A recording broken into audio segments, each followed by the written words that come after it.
नमस्कार, आप देख रहे हैं डीटीवी भारत और मैं हूं आपके साथ निर्भय किशोर। और सीधे खबरों की शुरुआत करते हैं राजधानी पटना में, जहां चिराग पासवान के आवास पर उनके पिता और पूर्व केंद्रीय मंत्री रामविलास पासवान की बरसी मनाई जा रही है और इसको लेकर के कई बड़े दिग्गज नेताओं का आना जाना लगा हुआ है।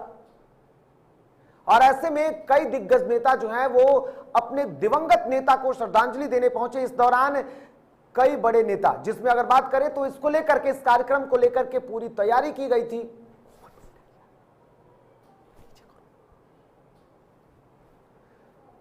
और ऐसे में साफ तौर पर जो तस्वीरें दिख रही हैं, दरअसल लोजपा जनशक्ति पार्टी के संस्थापक स्वर्गीय रामविलास पासवान की बरसी पटना में मनाई जा रही है, जिसको लेकर चिराग पासवान ने अपने पिता की बरसी को लेकर के खासा तैयारी की थी और बाकायदे उन्होंने सभी बड़े दिग्गज नेताओं को निमंत्रण भी किया था। वहीं पूरी तैयारियों के बीच बरसी कार्यक्रम चल रहा है। सुबह से ही दिग्गज नेताओं का आना जाना शुरू है। सुबह से ही कई बड़े दिग्गज नेताओं ने अपने दिवंगत नेता को श्रद्धांजलि दी। इस दौरान बिहार के राज्यपाल फागू चौहान, जो कि कृष्णपुरी स्थित चिराग पासवान के आवास पहुंचे और उन्होंने दिवंगत नेता रामविलास पासवान को श्रद्धांजलि अर्पित की। राज्यपाल के पहुंचते ही चिराग पासवान ने उनका स्वागत किया। राज्यपाल के साथ और भी कई दिग्गज नेता रहे, जिसमें से सत्ता पक्ष के साथ साथ विपक्ष के भी कई नेता मौजूद रहे। इससे पहले केंद्रीय मंत्री और रामविलास पासवान के भाई पशुपति कुमार पारस भी चिराग आवास पहुंचे और यहां पर उन्होंने अपने बड़े भाई रामविलास पासवान के निधन के बाद यह पहला मौका था जब वो यहां पहुंचे थे। पशुपति पारस श्री कृष्ण स्थित आवास पहुंचे थे, जहां पशुपति पारस के पहुंचने पर भतीजे चिराग ने उनका अभिवादन किया। पशुपति पारस के साथ लोजपा के बाहुबली नेता और पूर्व सांसद सूरजभान सिंह भी थे, जो कि चिराग आवास पहुंचे थे। इसके अलावा राष्ट्रीय जनता दल के भी कई नेता इसके पूरे स्थित आवास पहुंचे। अब्दुल बारी सिद्दीकी, श्याम रजक समेत राजद के कई दिग्गज नेताओं ने रामविलास पासवान को श्रद्धांजलि दी। तो ये तीन तस्वीरें आप देख रहे हैं किस तरीके से सबसे पहले पशुपति पारस, जो कि पूर्व केंद्रीय मंत्री और साथ ही साथ चिराग पासवान के चाचा, जिन्हें फिलहाल अभी चाचा और भतीजा में एक तरीके का द्वेष चल रहा है और ऐसे में पार्टी बंटवारे की तस्वीरें तो अलग है, लेकिन आज इस कार्यक्रम में पशुपति कुमार पारस पहुंचे थे और उन्होंने अपने बड़े भाई को श्रद्धा सुमन अर्पित किया। दूसरी तस्वीर आप देख सकते हैं। दूसरी तस्वीर में चिराग पासवान ने भी अपने पिता रामविलास पासवान को उन्होंने श्रद्धा सुमन अर्पित किया और इससे पहले प्रधानमंत्री नरेंद्र मोदी के द्वारा दिए गए संदेश, जो श्रद्धा सुमन खुद अपने शब्दों में एक पत्र के माध्यम से प्रधानमंत्री मोदी ने किया था, उसको लेकर के भी उन्होंने पत्रकारों से बातचीत की और उन्होंने इसके लिए बाकायदे खुशी जताई। उन्होंने कहा कि प्रधानमंत्री का जो पत्र था वो पत्र उनके परिवार को एक नई शक्ति देगा। तीसरी तस्वीर आप देख सकते हैं, बाहुबली नेता सूरजभान सिंह, जो कि पहुंचे थे और उन्होंने अपने नेता रामविलास पासवान को श्रद्धांजलि अर्पित की है।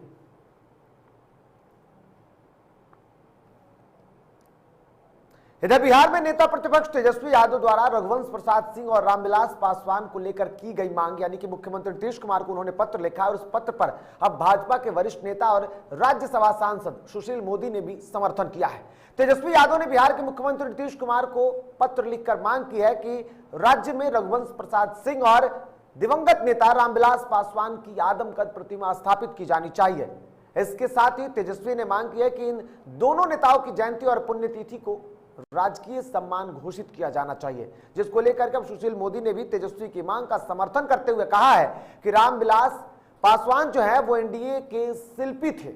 पूर्व केंद्रीय मंत्री रामविलास पासवान ने बिहार के विकास और राष्ट्रीय राजनीति में जो बड़ी भूमिका निभाई है, उसे देखते हुए पटना में उनकी प्रतिमा लगनी चाहिए। उन्होंने दलितों को आगे बढ़ाने के लिए लगातार संघर्ष किया है, ऐसा सुशील मोदी ने कहा। साथ ही साथ उन्होंने यह भी कहा कि कभी नफरत की राजनीति पासवान ने नहीं की है। उनकी जयंती पर राजकीय समारोह होना जरूरी है।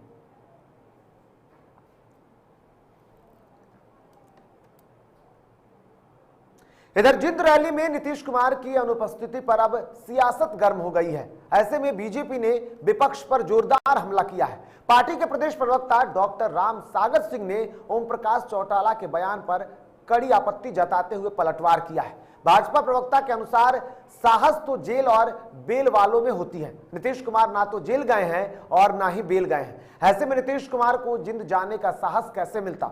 फूका हुआ कारतूस और कब्र में लटके हुए पांव वाले नेता ने ही जिंद में शिरकत की। नीतीश कुमार तो पीएम मोदी के नेतृत्व में 2024 में भी केंद्र में सरकार गठन में अपनी अहम भूमिका अदा करेंगे, ऐसा भाजपा प्रवक्ता ने कहा। जी के जिंद नहीं जाने का निर्णय का चौटाला जी ने ये कहकर आलोचना किया है कि वो साहस नहीं जुटा पाए।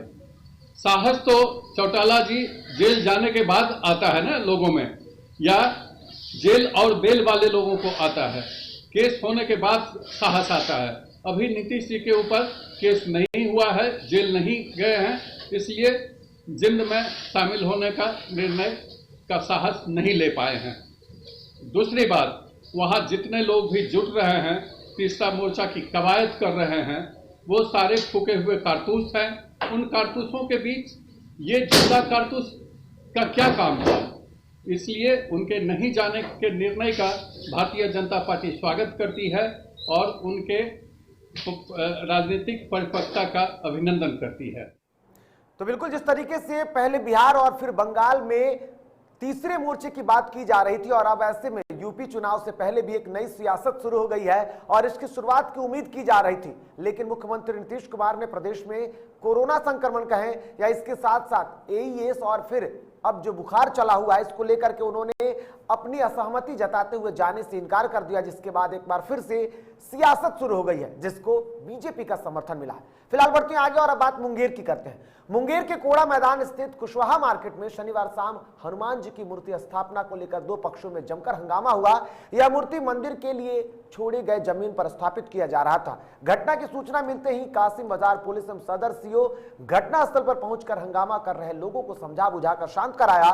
इसके बाद मामला को शांत करने के लिए प्रशासन के द्वारा स्थापित बजरंगबली की प्रतिमा को उठाकर गंगा जी में प्रवाहित किया गया, जिसको लेकर मोहल्ले वासियों ने प्रशासन के प्रति आक्रोश जताया।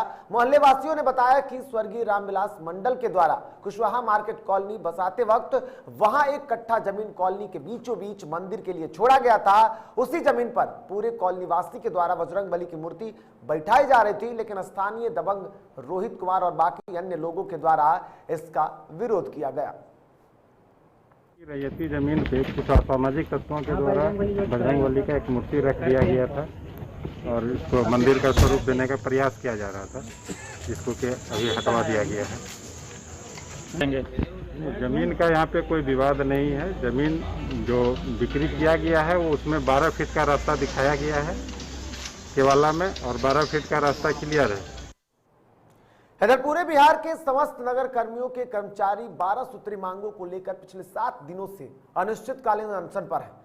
स्थानीय स्तर पर बात करें तो डुमराव में हड़ताल के 5वें दिन सफाई कर्मियों की वार्ता कार्यपालक पदाधिकारी से हुई थी, जिसमें वार्ता बेनतीजा रही और हड़ताल जारी रहेगी। सफाई कर्मियों ने जो मांगे रखी है उस मांगों को लेकर राज्य सरकार के पास कार्यपालक पदाधिकारी के माध्यम से पहुंचने की बातें कही गई है। वार्ता को संबोधित करते हुए मजदूरों ने कहा कि पूरे बिहार में सफाई व अन्य कर्मियों की 7 सितंबर से जो मांगे चल रही है और जो हड़ताल चल रहा है, ऐसे में अनिश्चितकालीन हड़ताल के लिए मुख्य तौर से बिहार सरकार को जिम्मेदार ठहराया है। हालांकि उम्मीद की जा रही है कि बैठक होने वाली है और ऐसे में जो बैठक हो रही है या फिर होने वाली है उसको लेकर के साफ तौर पर ये उम्मीद की जा रही है कि जल्द ही इसका निपटारा हो सकता है। हालांकि अब देखने वाली बात होगी कि मांगों पर कब तक अड़े रहेंगे स्वास्थ्य सफाई कर्मी।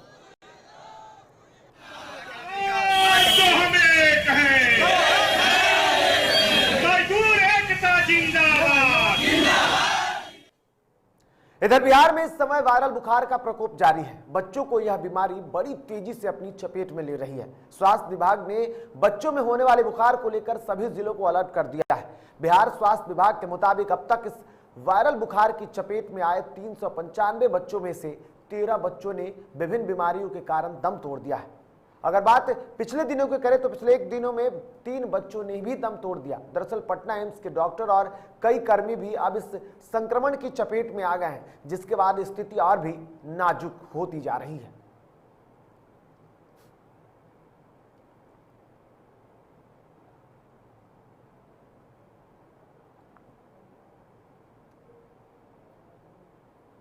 इधर खगड़िया गोगरी थाना क्षेत्र के मुश्किलपुर दक्षिण टोला के वार्ड नंबर 14 में महिलाओं के बीच किसी बात को लेकर झगड़े में मारपीट हुई थी, जिसमें 2 बच्चों में से एक ने महिला ललिता देवी को गंभीर रूप से घायल कर दिया। घटना 2 दिन पहले की बताई जा रही है। घटना महिला का प्राथमिक उपचार रेफरल अस्पताल गोगरी में किया गया, वहीं बेहतर इलाज के लिए सदर अस्पताल खगड़िया रेफर कर दिया गया है, जहां इलाज के दौरान घायल महिला ललिता देवी की मौत हो गई। शव को लेकर परिजन गोगरी थाने के गेट पर गिरफ्तारी की मांग कर रहे थे। वहीं अनुमंडल पुलिस पदाधिकारी मनोज कुमार ने बताया कि मामले की जांच की जा रही है, जल्द ही कार्रवाई होगी।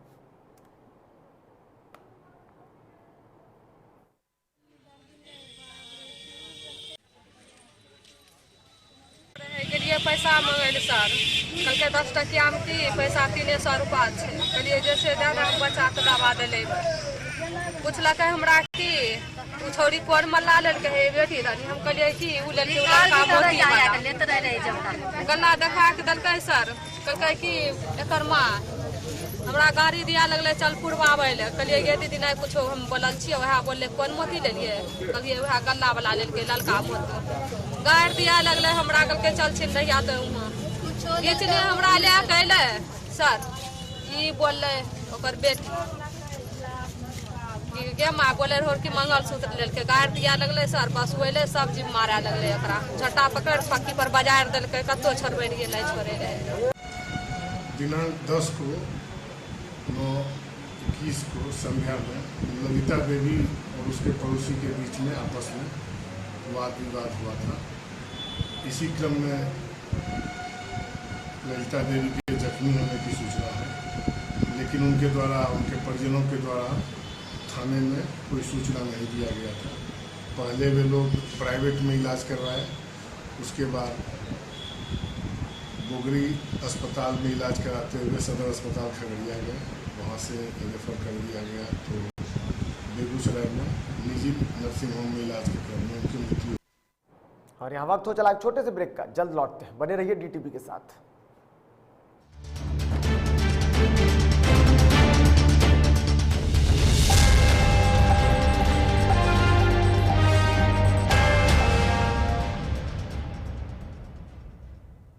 Elite institute. अगर आपके अंदर चाह है तो एलीट आपकी राह है। IIT हो या मेडिकल, आप चाहते हैं अपने आप को उत्कृष्ट दिखाना, आप चाहते हैं खुद को एक IITian के रूप में दिखना या मेडिकल के क्षेत्र में आगे बढ़ना, तो एलीट आपके लिए बहुत बड़ी ताकत के साथ आपके सामने है। आइए, खुलिए, बढ़िए, पहुंचिए। Elite institute. दादी इतने सारे पापड़ बन गए, क्या करे? कच्चा पापड़, पक्का पापड़, एक्स्ट्रा पापड़, इंस्टा पापड़, कक्कर दादी की छत का पापड़ विद ऑनलाइन प्रेजेंस बन गया धाकड़। फोन पे करके ऑर्डर ही ऑर्डर, सब वावा हो गए इसको खाकर। कच्चा पापड़, पक्का पापड़, चंडीगढ़ टू चेन्नई बढ़िया सापड़। कच्चा पापड़, पक्का पापड़, एक्स्ट्रा पापड़, इंस्टा पापड़। बिजनेस बढ़ाओ इंडिया के फास्टेस्ट 4G के साथ, स्पीड से बढ़ो विद वी गिगानेट। घर चाहिए, मकान चाहिए कि चाहिए दुकान, या फिर चाहिए जमीन जायदाद, वो भी बिना ब्रोकर, बिना कमीशन के, 100% लीगल। अधिक जानकारी के लिए देखिए हमारा खास कार्यक्रम बिल्डिंग बाजार।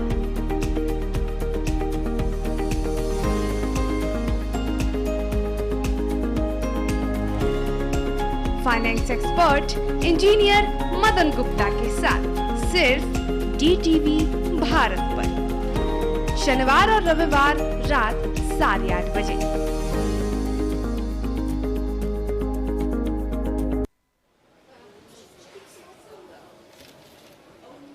और ये रहा आपका बर्थडे गिफ्ट। पापा बेटा ये कैसा है? ये दुनिया क्यों न समझे, मेरी दुनिया बदल गई।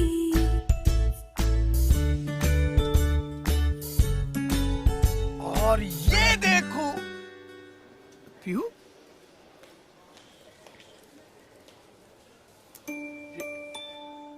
पीहू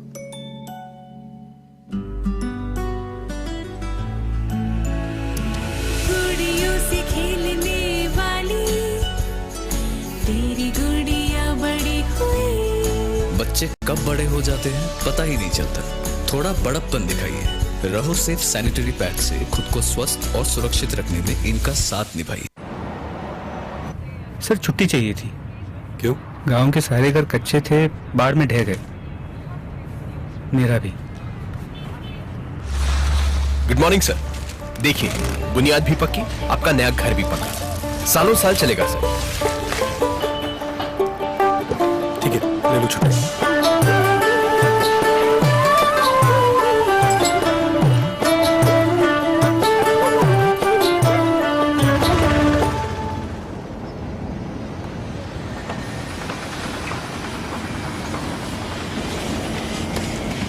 लो, हो गया घर पक्का। छुट्टी कैंसिल।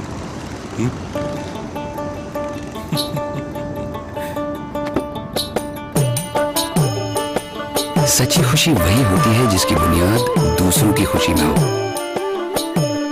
कोणार्क, खुशियों की बुनियाद। अबे गुड्डू ठीक से लगाओ बे, रिश्तेदार आएंगे तो उनको लगना चाहिए ना कि इस घर में हमारे चंदा का कितना मान सम्मान है और आज हम और हमारा परिवार कितना खुश है। हाँ हम तो आपको बताने ही भूल गए, हमारी चंदा इतने सालों बाद गाभन हुई है। और पहले जो दो खाए ना तो स्वस्थ और तंदुरुस्त कैसे रहेगी। भला हो मधुसूदन गोल्ड पशु आहार का, जिसके देने से हमारी चंदा गाभन हुई और उसको एक रिष्ट पुष्ट बच्चा हुआ। अगर आप भी अपने पशुओं से करते हैं प्यार तो उन्हें दीजिए सिर्फ और सिर्फ मधुसूदन गोल्ड पशु आहार। भाग खुल जाएंगे।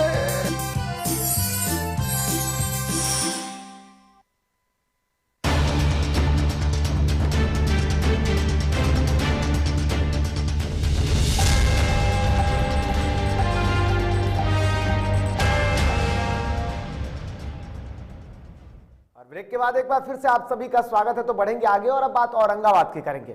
औरंगाबाद में खैराबिंद के पंचायत समिति से खड़े उम्मीदवार का प्रचार चुनाव जो है वो आयोग के नियमों की धज्जियां उड़ा रहा है। राज्य निर्वाचन आयोग के अनुसार प्रथम चरण के मतदान के लिए चुनाव चिन्ह का आवंटन 13 सितंबर को किया जाना है, लेकिन उससे पहले ही प्रत्याशी ने अपना चुनाव चिन्ह और ईवीएम में क्रम संख्या का प्रचार करना शुरू कर दिया है, जिसको लेकर एक उम्मीदवार ने जिलाधिकारी को आवेदन दे करके कार्रवाई करने की मांग की है। खैराबिंद पंचायत समिति का हम भी प्रत्याशी हैं। हम लोग को कहा गया था कि 13 तारीख को नाम का छटनी होगा, उसके बाद सबको सिंबल मिलेगा, लेकिन फेसबुक अकाउंट पे हम देख रहे हैं कि ओम प्रकाश यादव नामक एक प्रत्याशी का नारियल छाप क्रमांक संख्या 1 ईवीएम में, ये उनके बारे में पूरा वायरल हो रहा है रात से ही। तो आखिर क्यों हो रहा है वायरल? हम चाहते हैं कि इसकी उचित जांच करके कार्रवाई इस पर किया जाए और प्रचार बंद किया जाए। हम अभी ऐसे डीएम साहब को भी आवेदन देने हम अभी जा रहे हैं।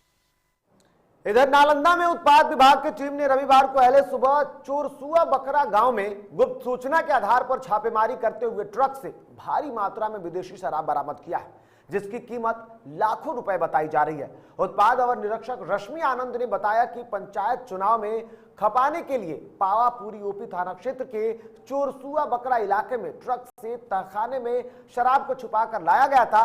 इस मामले में ट्रक समेत 3 लोगों को गिरफ्तार भी किया गया है। फिलहाल गिरफ्तार लोगों से पूछताछ की जा रही है।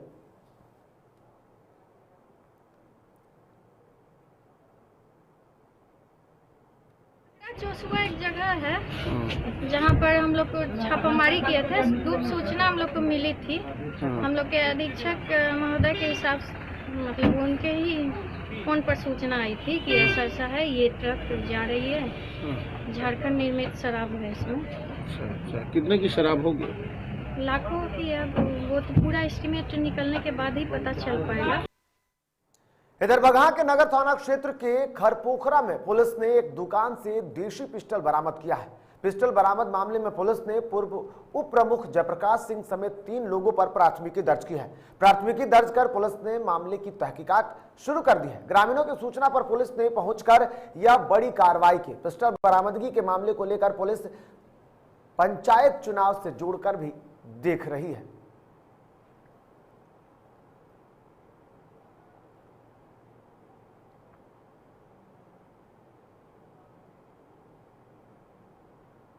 इधर बाबा साहेब भीमराव अंबेडकर बिहार यूनिवर्सिटी मुजफ्फरपुर स्नातक पार्ट 1 की परीक्षा नहीं होने के विरोध में छात्रों के द्वारा बिहार विश्वविद्यालय के परीक्षा नियंत्रक का पुतला दहन किया गया। छात्र नेता देवेंद्र ठाकुर ने कहा कि विश्वविद्यालय मनमानी कर रहा है।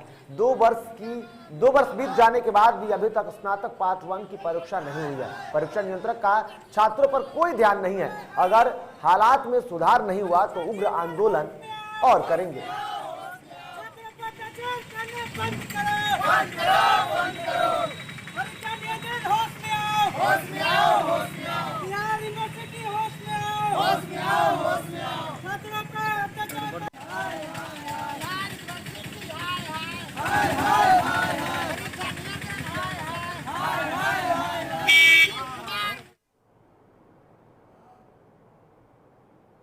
इधर शिवहर के पिपराही प्रखंड अंतर्गत कालावरी जियालाल हाई स्कूल अंबा कला में 2 बिहार बटालियन एनसीसी द्वारा फिट इंडिया फ्रीडम रन के तहत विभिन्न प्रतियोगिता का आयोजन किया गया, जिसमें एनसीसी जूनियर डिवीजन के 38 एवं जूनियर विंग के 22 कैंडिडेट ने भाग लिया। फ्रीडम रन 2 किलोमीटर में विक्की कुमार, गौरव कुमार, शाहिद रजा ने क्रम प्रथम, द्वितीय एवं तृतीय स्थान प्राप्त किया। इस आयोजन में एनसीसी ऑफिसर कामेश्वर मिश्रा, शारीरिक शिक्षक मोहम्मद आलम तथा सभी शिक्षकों ने भाग लिया।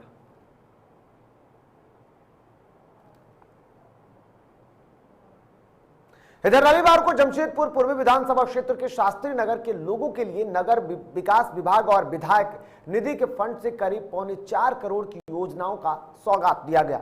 इसके तहत तो खरकई नदी के तट पर खूबसूरत पार्क का निर्माण कराया जाएगा, जिसका उपयोग क्षेत्र की जनता कर सकेगी। शिलान्यास के मौके पर राज्य के स्वास्थ्य मंत्री सह स्थानीय विधायक बन्ना गुप्ता ने बताया कि पार्क का निर्माण होने से बड़ी आबादी को प्रदूषण मुक्त वातावरण मिलेगा और स्वास्थ्य लाभ उठा सकेंगे यहाँ के स्थानीय निवासी। उन्होंने पार्क में सुरक्षा का विशेष ध्यान रखने की नसीहत दी है। वहीं जमशेदपुर अक्षिस के विशेष पदाधिकारी कृष्ण कुमार ने बताया कि यह पार्क क्षेत्र के लोगों के लिए वरदान साबित होगा। इसमें करीब 1.5 करोड़ का फंड विधायक निधि से मिला है। उनका विचार है, उसी विचार को देखते हुए हम लोग काला झंडा दिखा करके अपना दर्द बयां किए कि हम लोग आज 8 महीना से यहाँ भूखे प्यासे धरना प्रदर्शन अनशन कर रहे हैं, तो हम लोग का भी दर्द को देखिए, समझिए और न्याय करिए। इधर वर्षों से बंद पड़ी केबल कंपनी के कर्मचारियों के साथ जमशेदपुर पश्चिमी के विधायक सरयू राय ने रविवार को बैठक कर उन्होंने हक दिलाने का ऐलान किया है। सरयू राय ने कहा कि मजदूरों का बकाया देने वाली कंपनी का ही समर्थन किया जाएगा, अन्यथा जमीन सरकार अधिग्रहण कर और कर्मचारियों का बकाया भुगतान करे। साथ ही उन्होंने यह भी कहा कि अगर सरकार ऐसा कर पाने में समर्थ नहीं है तो मजदूरों के बकाये के एवज में कंपनी का जमीन मजदूरों को आवंटित कर दिया जाए। सरयू राय ने यह भी कहा कि इस संदर्भ में वार्ता कर प्रस्ताव रखने की बात भी कही। संघर्ष से केबल कंपनी के लिए होगा। आज मैंने अपनी बात चलिए न उधर चल सकते प्रयास चल रहा है। केबल कंपनी को फिर से चलाने के लिए कई प्रयास हो रहे हैं, कई वर्षों से सब लोगों ने अपना अनुभव बताया। मैंने निष्कर्ष में ही कहा कि भाई मेरी रुचि इसमें नहीं है कि केबल कंपनी चले कि नहीं चले, इसको टाटा चलाए कि बाटा चलाए, कौन चलाए। मेरी रुचि इसी में है कि जो इसके वर्कर हैं और उनका बरसों से जो बकाया है, जो देनदारी है, वह उनको मिल जाना चाहिए। इसलिए मैंने आज जो बात की, कंपनी फैक्ट्री इंडस्ट्री के लिए नहीं की, बल्कि जो लोग हैं, वर्कर हैं, मजदूर हैं। और अब सीधे चलते हैं इसके पूरी, जहां चिराग पासवान के आवास पर पशुपति कुमार पारस तो पहुंचे ही हैं, लेकिन इसके साथ साथ आपको बता दूं कि दिवंगत नेता रामविलास पासवान की बरसी को लेकर के वहां पर कई दिग्गज नेता पहुंचे हुए हैं। सीधे चलते हैं, हमारे संपादक राजेश कुमार वहां से जुड़े हुए हैं। राजेश जी, क्या कुछ तस्वीरें हैं? देखिए, तस्वीर की अगर बात कर ली जाए तो सुबह से ही गहमा गहमी है और सबकी जो निगाहें थी और कह लें तमाम मीडिया का जो फोकस था वो था पशुपति कुमार पारस को लेकर, और पारस जी जब आए सभी के कैमरे उधर फोकस थे और साथ ही साथ उन्होंने बड़ी विनम्रता के साथ यहाँ पर उपस्थित हुए। चिराग से उनकी मुलाकात भी हुई और मुलाकात के बाद यहाँ पर उन्होंने पुष्पांजलि अर्पित की। हालांकि मीडिया से बहुत ज़्यादा उन्होंने बात नहीं किया, यहाँ से चले गए। उसके बाद लगातार नेताओं और कार्यकर्ताओं के आने का सिलसिला जारी है। इस मौके पर अगर बात कर लें तो सबसे खास बात ये रही कि जो रामविलास पासवान जी की जो एक अपनी छवि है हिंदुस्तान की राजनीति में, उस छवि की झलक यहाँ देखने को मिली है। सबसे बड़ी बात तो ये है कि जिस तरह से बेदाग छवि रहा है रामविलास पासवान का, और उनके जो समर्थक हैं, उनके जो चाहने वाले हैं, आज वो भले ही रामविलास पासवान जी आज हमारे बीच नहीं हैं,